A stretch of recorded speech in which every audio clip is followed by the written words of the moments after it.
In today's video, we're going to be going over some fragrances that you're probably not really wearing or hearing about all that often, but they're really, really good. So these have gone a little bit more under the radar for one reason or another, but to me, they're definitely worth picking up, checking out, and wearing because not only do these smell really nice, you know, they still have good compliment factor and stuff like that, but they also have a lot of versatility. So these are ones that you could mostly use kind of year round. So when you're buying these, you're able to get your money's worth out of them because you can actually wear them on a very regular basis. We're actually going to start things off with Polo Cologne Intense, a giant 8-ounce bottle, which is just ridiculous, but I bought it mainly out of curiosity. I wanted to see what this thing was going to look like, and honestly, the price per milliliter was not horrible, so that's what I ended up with. It's got basil, mint, and clary sage. It's a nice green, fresh, soapy, clean scent. And that's what this one is in a nutshell.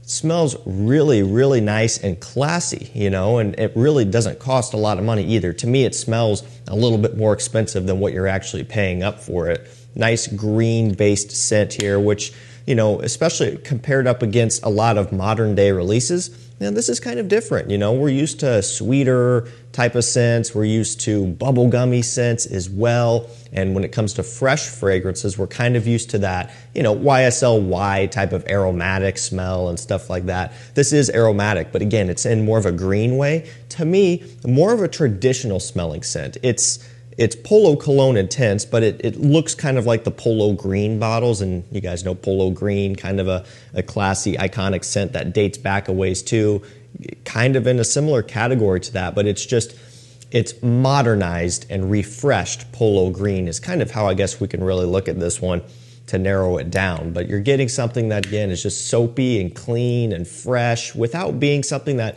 blends in with every other fresh kind of, you know, spring, summer scent out there. And honestly, I wouldn't even quite consider this one a spring and summer scent. I just kind of look at it as all year round. There's nothing about it that smells like summer to me. Maybe it has a little bit of a spring smell from the greenness that it has, but it's something that could be worn in fall, could be worn in winter as well. It just works for about anything. When you do wear this one, you'll probably want to hit yourself with a few extra sprays. It is a Cologne Intense concentration, so we're not looking at something that's inherently beast mode here, but it does better than you might think. It's enough to get the job done, to get you through an average day where you just need to smell good, smell clean, and smell fresh. Just a couple extra sprays and you'll be set up with a little bit better projection. Let's move over to Ferragamo. This one is F by Ferragamo Free Time. So we've got lemon, ginger, and pink pepper in here. You know, we all know Ferragamo F Black, right? That's by far the most popular one. I think that's what really put this lineup on the map. It's really about the only one that we were hearing about for the longest time, and it's a great scent, right? Really nice spicy scent with a lot of lavender. But Free Time is one that we never really hear about, and it's a shame because it's actually a really, really good scent as well. Nice bright citrus with a little bit of a pink pepper spicy pop that you get mostly off the opening that then kind of starts to settle down. You start to get more of a woody accord, more of a ginger focus as it does start to settle down on your skin. You know, but this is going to be, you know, the fresher version between this and F Black, of course. Just going to be one of the fresher ones in this lineup in general. And I've said it for years, but Ferragamo is a fantastic brand for affordability. You know, we take a look at the Ferragamo Uomo lineup, Uomo Signature, even Casual Life Urban Feel. All are scents you can get from around, you know, $30 to $40, maybe $45. All amazing. Then you take a look at the Ferragamo Aqua Colonia lineup, you know, Colonia Ascenza, Colonia Blue. You know, there's just so many options from the brand that is amazing for the price. And keep in mind, we're also talking discounter price here. Of course, that's pretty important, but yeah, this one's nice. You're just not hearing about it. Citrus is great. Nice lemon ginger. That's an iconic combination. Always works so well. Nice, bright, invigorating, punchy opening. This one's going to be good for spring and summer. You know, this one's a little bit more dialed in for that type of, you know, weather. But again, you could easily wear this one in fall and winter time if you wanted to. All right, now this next one from Trussardi is Riflesso. We've got apple, lavender, leather, and tonka bean. You know, the brand Trussardi, they've had a couple over the years that got somewhat popular, a little bit, but not really. They're kind of a little bit more under the radar, always have been. That's probably not going to change either. But this one is really, really pleasant. It has a nice, warm, spicy apple accord, which that part in and of itself reminds me of fall. It also reminds me of kind of like what, you know, to some extent Leighton does by Parfums de Marly. Now, I'm not saying that this smells like Leighton, but it does have a similar apple cinnamon combination, you know, and then when it starts to dry down, you start to bear some similarities to another really popular scent, a popular designer scent, and it does have just a tiny bit of a YSL La Nuit de l'Homme smell in here. Again, not a lot, you know, it's not overboard, but it's something about just kind of the warm spices mixed with that, you know, a little bit of La Nuit, maybe even just a little bit of regular L'Homme to the slightest bit. Again, definitely not a clone of those or anything like that, but you kind of pick up on some similarities here and there. So ultimately, this one kind of falls in the category of doing a few different things. You get something that's kind of warm, spicy, and sweet, but also something that's a little bit fresh and aromatic and has a kind of a bright, fresh, slight sweetness from the apple accord as well. So it's doing a few different things here. Has a lot of versatility because of that reason. You can wear it in fall, you can wear it in winter, spring, and even parts of summer as well. Let's move on to the next one. We have Coach Platinum. So the original Coach, very popular because it was the first release and then also was getting compared to Dior Sauvage, right? So that one is very, very well known and affordable. Really, all of these Coach fragrances are.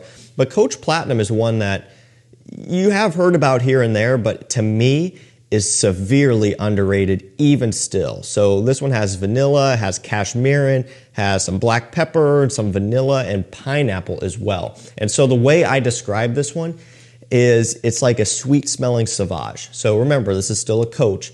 That original Coach is kind of in this DNA, that Sauvage type of smell. So you've got that part dialed in. But then that vanilla, that pineapple, it gives it the sweetness, it gives it a little bit of a warmth and a bit of a fruity kick, of course, again, from that pineapple. So it's like you're adding that on top of a familiar Sauvage smell, and that's where you end up with Coach Platinum. And it works so, so well. I remember, you know, when I first tried this one, I wasn't sure what to expect and really what direction they were going to go with it because, you know, Sauvage with vanilla and pineapple, I wasn't sure about that, but it is amazing. I am really, really happy about this one, how it turned out. Had it for years. I mean, I had it ever since it first came out, but still really love how it smells. I believe you're going to be looking at somewhere around $45 for this one, somewhere right around in there, full presentation, all that good stuff. It's going to be one of the more affordable Sauvage smelling fragrances. But remember, there's more than just that. With that sweetness, it kind of makes this a new scent entirely. Still heavily ties back to it, but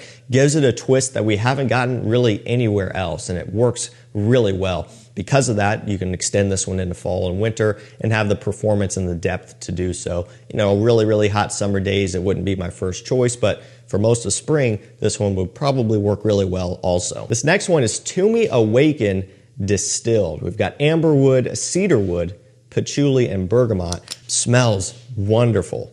I've always been a big fan of this one. And to be fair, I like the original Awaken as well. However, personally, I think if you were going to purchase one, I would spend the extra, you know, probably $30 maybe, somewhere around in there, $30, maybe $40 extra, and get the distilled version. You know, that's a decent little chunk of money more, but you're stepping up to an extrait concentration, and you're just getting a product that to me is better. So you're paying a little bit more for it initially, but to me, if it's better and if you like it more, you're probably going to use it more. So you're probably going to get your money's worth out of it more than likely. Whereas if you didn't like it as much and it sits there and collects dust, I mean, you know, that's not really helping anything. So for me, between the two, it's distilled all day long. Now that I have this, I really never reach for the original one just because I like the improvements that are made here. Stronger, richer, really nice blend. This is kind of, again, a situation where we've got a little bit fresh and bright, but then a little bit of a sweetness too. So kind of a freshness from that amberwood going on here. It's giving it that modern day kind of blue fragrance smell that we're kind of used to seeing. The cedarwood's giving it a nice woody dry down along with the patchouli, kind of green earthiness, and then off the opening, a nice bright, fresh, powerful bergamot accord, which really opens up nicely with this one. Again, I'm going to go and spray this one. I want to smell it. Nice atomizer on here too, but just really, really, really nice. You know, it's familiar in the way that it's in a category that we're used to, but beyond that, it doesn't really smell like anything in particular. All right, now this next one is going to be Hugo Boss Selection. Now I have talked about this one on the channel a few different times. Try to bring it up whenever I can because for the money, and I think we're looking at about $25 for this, it is amazing. It's got pink pepper, grapefruit, cedarwood, and musk. If you want one of the best cheap signature scents, this is going to be it. I think this is probably the cheapest fragrance in this video here, this and probably the Ferragamo Free Time. But this one especially is kind of built for all year round use, just anything. And I'm kind of thinking mostly school, work related, if you have an office job or just, you know, whatever, something where you're going and showing up every day and you're doing your job. This is something that's going to work for that. You know, it's just, it has this clean, soapy, fresh, and inoffensive smell. That's the name of the game with this one. This is not going to, you know, stand out in a negative way to anybody. I mean, how could it? It's musky, it's soapy, it's clean, it's fresh, it's a little bit woodsy, but not even overly so. It's just, it's there, you know, it's there in a way that still helps it to stand out from a lot of other signature scents, a lot of other very versatile fragrances, and a lot of other cheap fragrances. That's the thing. A lot of scents in this price range simply are not all that good. And I know this not because I'm, you know, making stuff up or hating on cheap scents, but I know this because I've tried them. I have so many cheap fragrances and very few are as good as this one for the price. So that says something. Really, really nice one. Hugo Boss, you know, another brand that they've got some premium stuff, but they've also had a few cheapies over the years that have been really good, and this is one of them. So we're actually going to finish this video off with a niche fragrance. However, it's affordable, usually going to be around $70 to $80 for it, and so that gives it away immediately. Mancera Cosmic Pepper. You know, we live in a world where everybody knows Cedrat Boise and red tobacco and Oud Lemon Mint, and you know, there's a couple other popular ones I'm missing, and you know, Cedrat Boise would be a good kind of, you know, signature scent type of thing, but that one, red tobacco and stuff, people know those already, right? At least in the fragrance community and just in general, those are going to be a little bit more widespread. A Cosmic Pepper is, well, it's still kind of new. I mean, it's been out for a couple of years now, and I've talked about it on the channel a lot, but it's nowhere near as popular as a lot of the others. And I think that it's still kind of under the radar, so to speak, at least in comparison to a lot of those heavy-hitting Mancera scents. And the easiest way to describe this one is it smells like a mixture of YSL La Nuit de l'Homme mixed with some Chanel Allure Homme Sport Extreme / Chanel Allure Homme Sport. So you get this nice, warm, spicy lavender cardamom richness from La Nuit de l'Homme, and then you get this kind of fresher, more aldehydic, more creamy, sweet tonka-based Chanel Allure Homme Sport and then Eau Extreme smell. It's kind of like a hybrid. You get more of the freshness from Sport, you get more of that tonka bean heaviness from the Extreme. Those are both kind of found in here, and then again, some of that spicy, warm, spicy La Nuit de l'Homme. That ultimately gives this one a ton of versatility as well, because you've got kind of a mixture of things going on. A little bit warm, spicy, great for evenings, great for date nights, great for cooler times of the year, perhaps fall, winter. But also it's not too sweet to where you couldn't wear it in like a summer evening. But then you've got like that fresher, more aldehydic and kind of creamy Allure Homme Sport, Allure Homme Sport Extreme. That could help push it somewhat in the spring, early parts of summer direction, but yet it still can also work when it's cold as well. I think we're just talking ultimate versatility here with Cosmic Pepper. And at the price, it's also 120 ml, so you're getting a little bit more bang for your buck than average here. Nice magnetic cap, you know, just all around. Such a fantastic fragrance for the price, no matter what way you cut it. Alrighty guys, that's gonna do it for me. Some underrated, versatile fragrances that you might not be wearing or maybe potentially haven't heard about a couple of these, but you definitely should consider it. Links will be down below. Thank you so much for watching. Stay safe, stay healthy. We'll see you tomorrow with another one. Take care.